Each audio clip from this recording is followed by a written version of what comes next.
mucyo dusicare dusenga imana yacu izaduhemba byinshi bitarandoreka, izaduhanagura amarira ku maso, imibabaro yose izabirangiye.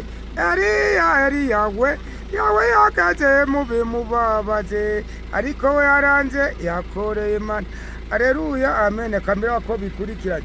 Igiti cyatewe ku mugezi n'amahoro pe, yogaragajwe n'umwanzi Satani, sinarinzi Yesu yavuye mu ijuru, yambohoye ingoyi zose nari mfite.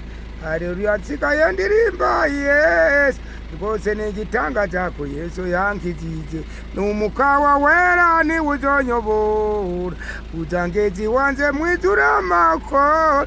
Kamera k'inyamaswa musa, inyamaswa mw'ishyamba zishyira hamwe, inyoni mu kirere zirumvikana, amafi yo mu nyanja ntenderanya, mu muzinga w'inzuki ntiharangwamo inzika, ariko abantu bo nugora duhigana kugira ngo duhe duhigana, inyamaswa zikatuza ubwenge kumvikana, tumvikanye turi abantu zitwaba neza.